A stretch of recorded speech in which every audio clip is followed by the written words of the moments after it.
बांग्लादेश में जब एक हिंदू व्यक्ति जिसका नाम दीपू चंद्र दास है, उसकी हत्या हो जाती है दिन दहाड़े और इस दौरान भारत में जो मीडिया है, कई ऐसे पत्रकार हैं जो इसको कवर कर रहे हैं। लेकिन जाने-माने पत्रकार आरफा खानम शेरवानी और रवीश कुमार, जिसे कौन नहीं जानता है। लेकिन इनकी कुछ बातें इस पूरे मुद्दे को लेकर जहां एक और पूरा देश एक होकर उस युवक, उस व्यक्ति के लिए आवाज उठा रहा है। लेकिन वहीं पर रवीश कुमार जो कि पत्रकार कहे जाते हैं, वो क्या कर रहे हैं? हाल ही में उनका एक वीडियो सामने आया जिसमें वो ये कहते हैं कि दीपू चंद्र दास के साथ में जो हुआ वो ठीक है, लेकिन भारत में डिबेट नहीं होनी चाहिए हिंदू मुसलमान पर। सवाल ये कि क्यों नहीं होनी चाहिए? इसलिए क्योंकि अगर हम बांग्लादेश की बात करें मोहन जी, तो जिस युवक की हत्या की, जिस व्यक्ति की हत्या की, उसका नाम था दीपू चंद्र दास, एक हिंदू व्यक्ति। और इसे मारने वाले कौन थे? मुस्लिम कट्टर।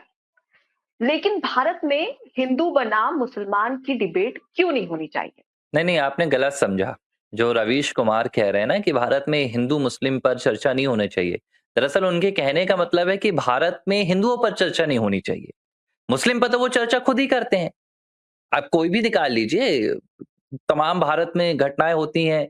सबसे पहले वो मुस्लिमों की चर्चा लेकर आते हैं, मुस्लिम भारत में लगातार कहीं न कहीं शोषण के शिकार हैं, मुस्लिमों के साथ ये हो रहा है, वंदे मातरम मुस्लिमों को कहने के लिए दबाया जा रहा है, मुस्लिमों से जनगण मन करवाया जा रहा है, मुस्लिमों से भारत माता के जयकारे लगवाए जा रहे हैं। मुस्लिमों का राग तो ये मीडिया पूरी 24 घंटे गाती है, खासकर रवीश कुमार गाते हैं। तकलीफ इनसे ये है, इनको इस बात की तकलीफ हो रही है कि कहीं अब हिंदुओं के अधिकारों पर चर्चा ना होने लगे। इस देश में पिछले 78 सालों से सिर्फ एक ही धर्म पर चर्चा हुई है, वो मुस्लिमों पर चर्चा हुई है। हिंदुओं की तो चर्चा हुई ही नहीं। अब हिंदुओं पर चर्चा होनी शुरू हुई है। हम और आपने अब हिंदुओं पर चर्चा शुरू की है और इनसे अब इन्हें तकलीफ होने लगी है। रवीश कुमार का जो बयान आया है, जो उन्होंने अपने एक शो में कहा कि भारत में इसे सांप्रदायिक नजरिए से नहीं देखना चाहिए, इस घटना को, और हिंदू मुस्लिम के चश्मे से नहीं देखना चाहिए। तो मुझे आप एक बात बताइए, किस चश्मे से हम देखें? हम ये देखें कि जो दीपू चंद्र दास मारा गया, जो दीपू चंद्र दास की हत्या की गई, उसके पीछे दूसरी कौन-सी वजह थी? क्या वो इसलिए मारा गया क्योंकि वो मेमन सिंह नगर में रहता था? क्या वो इसलिए मारा गया क्योंकि वो बांग्लादेश में रहता था? क्या इसलिए मारा गया कि वो ब्राह्मण था, बनिया था, वैश्य था, क्षत्रिय था? या वो युवक था या वो महिला था? किस लिए मारा गया? आप मुझे जवाब दीजिए ना। उसके मारे जाने के पीछे की एक वजह क्या थी? सिर्फ एक, क्योंकि वो हिंदू था। उस भीड़ ने दीपू चंद्र दास को कुचला तो उसके पीछे एक ही वजह थी, वो हिंदू था। अगर वो मुस्लिम होता तो क्या उसे काफिर कहकर, नबी की शान में गुस्ताखी का उसे गुनहगार मानकर ये भीड़ उसे कुचलती क्या?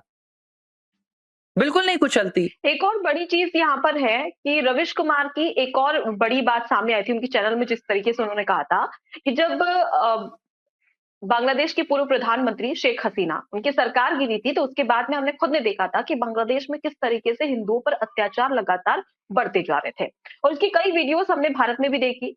लेकिन इसी के खिलाफ रवीश कुमार ये कहते नजर आते हैं कि बांग्लादेश में जिस तरीके से हिंदुओं पर अत्याचार हो रहा था, उसकी झूठी खबरें भारत में जो मीडिया है उसने दिखाई, जिस पर बांग्लादेश के नागरिकों ने आवाज उठाई। बांग्लादेश ने कहा कि ये गलत खबर दिखा रहे हैं और उसके बाद में वो खुद इसे यहाँ पर बताते नजर आते हैं, उनका पक्ष लेते नजर आते हैं कि कई ऐसे बांग्लादेश के जनता थे, मुस्लिम युवक थे, जो हिंदू घरों की रक्षा कर रहे थे, हिंदू की रक्षा कर रहे थे। सवाल ये खड़ा होता है कि हिंदू की रक्षा आखिर क्यों करनी पड़ रही है? सवाल इस पर भी होता है। मतलब रवीश कुमार किस तरीके से उनका समर्थन करते नजर आते हैं, ये उनकी बातों से समझ में आता है। लेकिन क्या ये असली पत्रकारिता है? सवाल इस पर भी देखिए, खड़ा होता है। पत्रकारिता और तो यहाँ पर सिर्फ रवीश कुमार की बात नहीं है, अगर हम बात करें आरफा खानम शेरवानी की, तो उनके भी कई बयान सामने आते हैं। अभी हाल ही में अगर देखा जाए, तो हिजाब को लेकर जो बिहार के मुख्यमंत्री हैं रवीश कुमार, उनको जमकर क्रिटिसाइज किया गया था आरफा खानम शेरवानी ने। इसके बाद में उत्तर प्रदेश से एक घटना सामने आई, उत्तर प्रदेश के शामली से, जहां पर एक व्यक्ति मोहम्मद फारूक ने अपनी बीवी और 2 बच्चियों की हत्या इसलिए कर दी क्योंकि वो बिना हिजाब पहने घर से बाहर निकल गई। आरफा खानम शेरवानी ने इस बात पर कुछ नहीं किया। तो ये दोहरा चेहरा पत्रकारिता में क्यों देखने को मिल मैं रहा है और इससे देश को किस तरीके से खतरा हो सकता है? देखिए, ये जिस महिला की आप बात कर रही हैं ना, आरफा खानम शेरवानी, ये कितनी बड़ी भारत में एक दोगली पत्रकारिता की परिभाषा को लिख रही है। मैं आपको इसका एक सीधा-सा उदाहरण देता हूँ। अभी बीते महीने जब अमेरिका के न्यूयॉर्क में मेयर का चुनाव हुआ, महापौर का चुनाव हुआ, तो वहां से जोहरान ममदानी जीत कर आए।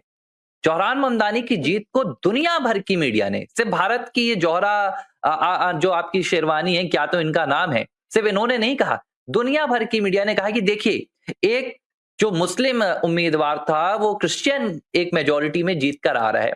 भारत में ये पूरा मीडिया का जो तबका है, जो विशेष सांप्रदायिक मानसिकता से, जो सेक्युलरिज्म की मानसिकता से कहीं ना कहीं जूझ रहा है, उसने कहा ये आपकी आरफा खानम जो शेरवानी की आप बात करें, ये भारत में चिल्ला रही थी, भारत को कब मिलेगा जोहरान, भारत को कब मिलेगा जोहरान।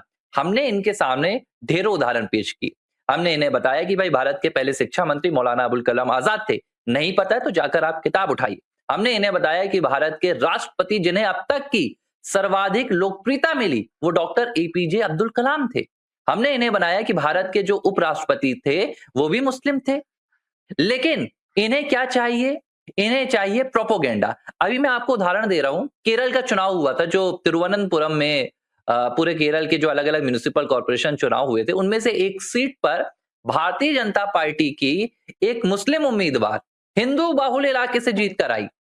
लेकिन क्या रवीश जैसी किसी मीडिया ने उसे दिखाया कि हिंदू बाहुल इलाका ने आखिर एक मुस्लिम उम्मीदवार को क्यों जिताया?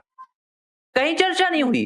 क्यों? क्योंकि इन्हें एक प्रोपोगेंडा दिखाना है। इन्हें क्या दिखाना है कि दुनिया भर में और खासतौर पर भारत में जो शोषित समाज है, वो एक ही है।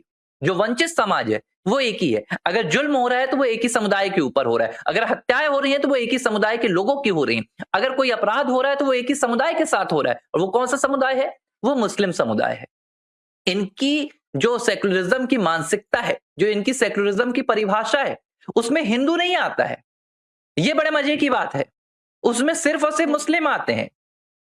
और ये मानसिकता आज से नहीं चली आ रही है, ये 78 सालों से देश में आ रही है। अब रह के कुछ लोगों ने हिंदुओं की बात शुरू की है, लेकिन उससे इन्हें तकलीफ हो रही है। रवीश को इस बात का डर है कि ये जो बांग्लादेश में घटना निकलकर सामने आई है, कहीं इस घटना से जो भारत में बांग्लादेश के घुसपैठी हैं, उनके खिलाफ आंदोलन तेज ना हो जाए। जो भारत में बांग्लादेशी और रोहिंग्या यहां पर घुसपैठी हैं, उनके खिलाफ भीड़ आक्रोशित ना हो जाए और उन्हें भारत से भगाने के लिए सरकार पर दबाव ना बनाने लगे। तो ये कह रहे हैं कि इस पूरी घटनाक्रम को आप हिंदू मुस्लिम के नजरिए से मत देखिए। मैं कह रहा हूं, मैं एक सेक्युलर नजरिए से देख रहा हूं इस घटना को। मैं नहीं देख रहा कि दीपू चंद्र दास हिंदू है या दीपू चंद्र दास मुस्लिम है। तो फिर इस मौत की वजह क्या है? रवीश क्या इस मौत की वजह बताएंगे? अगर इस भीड़ ने उसको कुचला ही है इस वजह से कि वो हिंदू है, तो चर्चा तो होगी ना कि आज दुनिया भर में हिंदू खतरे में क्यों है। ये आपको मीडिया में दिखा रहे हैं कि दुनिया भर में खतरे में मुस्लिम है, दुनिया भर में खतरे में ये है वो है। लेकिन जो असली सच है, दुनिया भर में कितने देश हैं? 200 देश हैं। 200 देश में एक भी देश हिंदू नहीं है। आपको 50-60 मुस्लिम देश मिल जाएंगे, आपको दुनिया भर के 150 देश ईसाई बहुल देश मिल जाएंगे। लेकिन अगर एक हिंदू को बच के जाना है, तो आप बताइए कि अगर भारत कभी हिंदुओं के लिए सुरक्षित नहीं रहा, तो हिंदू कहां जाकर शरण लेगा? पाकिस्तान है बांग्लादेश में, पाकिस्तान में जाकर शरण लेगा, या आपके बांग्लादेश में शरण लेगा, या चीन में शरण लेगा, म्यांमार में शरण लेगा, आपके कहां पर लेगा? बर्मा में लेगा? कहीं नहीं ले सकता। दुनिया का सबसे असुरक्षित, मैं आपको बता रहा हूं, है जो अपनी पत्रकारिता करते हैं, उन्होंने दोनों चश्मे से, पक्ष और विपक्ष दोनों नजरिए से देखना चाहिए। लेकिन सिर्फ ये बोलना, मतलब इतनी बड़ी घटना हो जाती है और आप भारत में सिर्फ ये कह रहे हैं कि आप धर्मनिरपेक्ष देश है और आप हिंदू बनाम मुस्लिम की डिबेट ना करें, शर्म की बात है सबसे बड़ी। और दूसरी बात अगर हम बात करें, तो आरफा खानम शेरवानी का एक बयान भी सामने आता है जब उन्होंने किसी से बातचीत की थी। तो इस दौरान वो कहते नजर आती है कि धुरंधर मूवी, जो कि काफी ज्यादा चर्चा पे चल रही है, अब इसी मूवी को लेकर वो कई बार टारगेट करती नजर आती है कि जो इस्लामिक नारे लगते हैं, सांप्रदायिक नारे लगाए जाते हैं, उसे बहुत वॉयलेंट तरीके से सिनेमा में दिखाया जाता है। जो बॉलीवुड पिक्चर्स होती है जिसमें सैनिकों की, हिंदू, पाकिस्तान की, मुसलमान की, इसे लेकर काफी ज्यादा वॉयलेंट नारे को दिखाया जाता है। लेकिन सवाल ये खड़ा होता है कि अगर हम बात करें दीपू चंद्र दास की, वहां कौन से नारे लगे? फिर हत्या की जा रही थी, तो वहां पर कौन से नारे लगे? आप बताइए ना। तो क्या आरफा खानम शेरवानी इस पर क्यों नहीं कहती है? बिल्कुल नहीं कहेंगी। ये तो चाहती है ना कि इनकी जो असल तस्वीर है, जो सिनेमा के जरिए लोगों तक पहुंच रही है, उस तस्वीर को झूठा बताया जाए, ताकि लोगों तक ये सच ना फैले। देखिए, मैं किसी धर्म के खिलाफ नहीं हूं।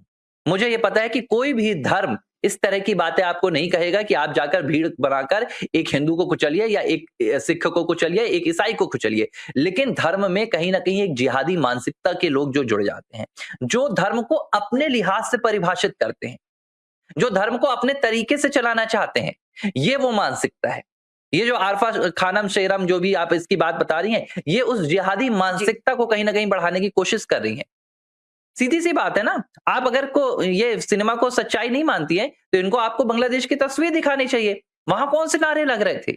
मुझे याद है आपने भी और मैंने इस पर खूब चर्चा की थी। एक रायबरेली से एक मामला निकल कर आया था, जहाँ पर एक दलित की हत्या हो गई थी और उस दौरान कहा जा रहा था कि कुछ लोगों ने अपने आप को भारतीय जनता पार्टी, योगी बाबा का व्यक्ति बता दिया था और पूरे देश का विपक्ष उस पर जूझ पड़ा था कि देखिए दलित की हत्या हो रही है, धार्मिक नारे लग रहे हैं। आज विपक्ष कहाँ है? ये बात बताती है कि ना तो इन्हें किसी व्यक्ति की मौत से कोई सरोकार है, ना किसी व्यक्ति के जीवन से सरोकार है। इन्हें सिर्फ अपनी राजनीतिक रोटियां सेकनी है और वो किसके नाम पर सेकनी है? वो हिंदू विरोध के नाम पर सेकनी है। इसीलिए मैं कह रहा हूं दुनिया में अगर आज कोई सबसे ज्यादा असुरक्षित है तो वो हिंदू समुदाय है, क्योंकि हमारे लिए शरण का पाने का दूसरा कोई भी रास्ता नहीं है। हमें अपने देश को मजबूत करना होगा। दूसरा कोई देश नहीं है जो हमारे लिए दरवाजे खोलेगा, और जिस दिन हमारे देश में ये हालात हो गए कि हम यहाँ पर असुरक्षित हैं, तो वो हमारा आखिरी दिन होगा। एबीसी हिंदी न्यूज, आज ही जुड़िए हर खबर के साथ।